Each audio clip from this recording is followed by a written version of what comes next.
Hello friends, સ્વાગત છે તમારું મારા કિચનમાં। ચાની સાથે આપણને કંઈક ને કંઈક નાસ્તો તો જોઈતો જ હોય છે। તો આજે આપણે એક લેયર છૂટા પડી જાય એવી ક્રિસ્પી મસાલા ખારી બનાવી લઈશું, જેને તમે એક વખત બનાવીને મહિનાઓ સુધી સ્ટોર પણ કરી શકશો। તો ચાલો સરસ મજાની પડવાળી ખારી બનાવવાનું શરૂ કરીએ। તો ખારી બનાવવા માટે આપણે અહીંયા 250 ગ્રામ મેંદો લઈ લીધો છે। હવે મેંદામાં આપણે સ્વાદ મુજબ મીઠું નાખીશું, સાથે જ 1 ચમચી જીરાને શેકીને કરકરું કરી લેવાનું છે તો એ નાખીશું, અને 1 ચમચી મરીને આખા પાકા રહે એવા વાટીને નાખીશું। હવે મોણ માટે આપણે 3 મોટી ચમચી ભરીને તેલ નાખીશું, અને બધી વસ્તુને આપણે મેંદામાં સારી રીતે મિક્સ કરી લેવાની છે। તો તેલને આપણે મેંદામાં સારી રીતે મિક્સ કરવું ખૂબ જ જરૂરી છે। તો આપણે મેંદાને આ રીતે હાથથી થોડો મસળવાનો છે, જેથી તેલ આપણા મેંદાના એક કણમાં સારી રીતે મિક્સ થઈ જાય અને આપણી ખારી સરસ ક્રિસ્પી બને। તો એટલા માટે હાથથી આ રીતે મેંદામાં તેલને સારી રીતે મિક્સ કરવું ખૂબ જ જરૂરી છે। અને જો તમારે આમાં કસૂરી મેથી અને થોડી હળદર નાખવી હોય તો એ પણ નાખી શકો છો, કારણ કે એવી ખારી પણ બહુ સરસ લાગે છે।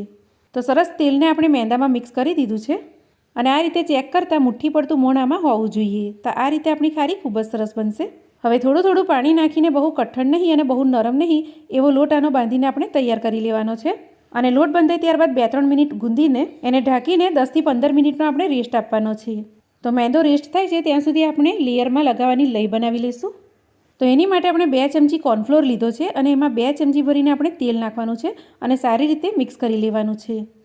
તો ખારીના લેયર ખોલવા માટે આપણે મેંદાની જગ્યાએ કોર્નફ્લોર નાખીશું, તો ખારીના લેયર બહુ સરસ છૂટા પડે છે અને ક્રિસ્પી પણ બહુ સરસ બને છે। તો લઈ આપણી તૈયાર છે। હવે આપણે લોટને ચેક કરી લઈએ। તો લોટ આપણો સરસ રેસ્ટ થઈ ગયો છે। તો લોટને આપણે 1-8 મિનિટ મસળીને આ રીતે આપણે એક લુઓ લઈ લઈશું। મીડિયમ સાઇઝથી થોડી મોટી રોટલી બને એટલો લુઓ આપણે લેવાનો છે, અને આ જ રીતે આપણે બધા લુવા બનાવીને તૈયાર કરી લેવાના છે। હવે એક લુઓ ઉઠાવીને મેંદાનું અટામણ લઈને આપણે આને હળવા હાથે વણી લઈશું, અને રોટલીને આપણે એકદમ પાતળી જ વણવાની છે। તો જો હું તમને દેખાડી પણ દઉં કે કેટલી પાતળી રોટલી આપણે બનાવીને તૈયાર કરવાની છે। તો આ રીતે આપણે પાતળી રોટલી બનાવી દેવાની છે, અને એક પ્લેટમાં આને આપણે લઈ લેવાની છે, અને આ જ રીતે આપણે 4 રોટલી બનાવી લઈશું। હવે આમાંથી આપણે એક રોટલી લઈ લઈશું, અને આપણે જે કોર્નફ્લોર અને તેલની લઈ બનાવી હતી તે આપણે રોટલી પર હાથથી સારી રીતે લગાવી દઈશું। તો બધી બાજુ આ લઈને આપણે સારી રીતે લગાવવાની છે, અને કિનારો પર પણ આને આપણે સારી રીતે સ્પ્રેડ કરી દઈશું। તો રોટલી પર બધી બાજુ સારી રીતે લઈ લાગી હશે તો ખારીના લેયર બહુ સરસ છૂટા પડશે। હવે આની ઉપર આપણે થોડો મેંદો છાંટી દઈશું, અને ત્યારબાદ બનાવેલી બીજી રોટલી આની ઉપર મૂકી દઈશું, અને રોટલીને આની ઉપર આપણે બરાબરથી સેટ કરી દેવાની છે। હવે ફરીથી આની ઉપર આપણે લઈ લગાવી દઈશું, અને ત્યારબાદ મેંદો છાંટીશું, અને 4 રોટલીનું લેયર આ જ રીતે આપણે બનાવીને તૈયાર કરી લેવાનું છે। હવે 4 રોટલીનું લેયર થઈ જાય ત્યારબાદ આપણે અહીંયાથી ઉઠાવીને આ રીતે ફોલ્ડ કરીશું, અને હળવા હાથે થોડું દબાવી લઈશું, અને અહીંયા આપણે ફરીથી લઈ લગાવવાની છે, અને થોડો આની ઉપર આપણે મેંદો પણ છાંટી દઈશું, અને ત્યારબાદ આપણે સામેથી આ રીતે ફોલ્ડ કરીશું અને હળવા હાથે દબાવી લઈશું। હવે ઉપરની સાઈડ આપણે લઈ નથી લગાવવાની, ડાયરેક્ટ સામસામે આ રીતે આપણે એને ફોલ્ડ કરી લેવાનું છે, અને આ રીતે આપણે ખારીના લેયર તૈયાર કરી દેવાના છે। તો બસ આ જ રીતે આપણે બીજા પણ લુવા જે વધ્યા છે એને પણ બનાવીને તૈયાર કરી લઈશું। તો આ રીતે કરવાથી તમારા ખારીના લેયર ખૂબ જ સરસ છૂટા પડે છે, અને ખારી પણ સરસ ક્રિસ્પી બને છે। હવે આમાંથી આપણે ખારીનો એક લુઓ ઉઠાવીશું, અને થોડું મેંદાનું અટામણ છાંટીશું, અને હળવા હાથે સામસામે વણીને ચોરસ શેપમાં જાને આપણે વણીને તૈયાર કરી લેવાનું છે। તો વણતી વખતે તમને થોડું હાર્ડ લાગશે, પણ થોડું વણાઈને રોટલી મોટી થશે ત્યારબાદ સહેલાઈથી તમારાથી રોટલી વણાશે। તો આ રીતે સ્ક્વેર શેપમાં જાને આપણે વણી લીધું છે, અને બહુ પાતળું આને નથી વણવાનું, મીડિયમ થીક રાખવાનું છે। તો હવે આમાંથી આપણે ખારીના શેપમાં આને કાપી લઈશું। તો પહેલાં આમાં આપણે ઊભા કાપા પાડી લઈશું। તમે ચપ્પુની મદદથી પણ આને કાપી શકો છો, અને ત્યારબાદ આડા શેપમાં આ રીતે કાપીને ખારીનો શેપ આપી દઈશું।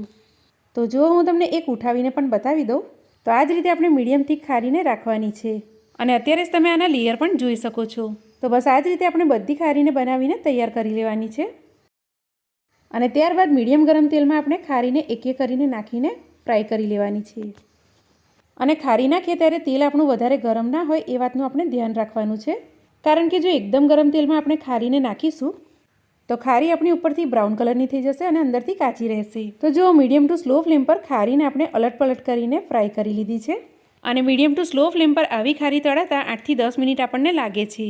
તો જુઓ, તમે જોઈ શકો છો કે એક લેયર ખારીના કેટલા સરસ છૂટા પડ્યા છે, અને જો આ રીતે તમે ખારી બનાવશો તો તમને મહેનત પણ ઓછી લાગશે, અને ખારી પણ આપણી એકદમ ચોખ્ખી અને ટેસ્ટી બનીને તૈયાર થશે. તો ચાલો આ ખારીને આપણે કાઢી લઈએ અને આ જ રીતે આપણે બધી ખારીને ફ્રાય કરીને તૈયાર કરી લઈશું. તો જુઓ 250 ગ્રામ મેંદામાંથી કેટલી બધી ખારી આપણી બનીને તૈયાર થઈ છે અને સરસ મજાની પડવાળી આપણી ખારી બની છે. તો તમે પણ ચા સાથે નાસ્તામાં એક વખત આ રીતે ખારી જરૂરથી બનાવજો. અને જો રેસીપી ગમી હોય, સારી લાગી હોય અને જો તમે મારી ચેનલ પર નવા હોય અને હજુ સુધી તમે મારી ચેનલને સબસ્ક્રાઈબ નથી કરી તો જરૂરથી સબસ્ક્રાઈબ પણ કરી લેજો, કારણ કે આવી જ અવનવી રેસીપી તમને મારી ચેનલ પર મળતી રહેશે. તો ચાલો મળીશું એક નવી રેસીપીની સાથે. ત્યાં સુધી આવજો.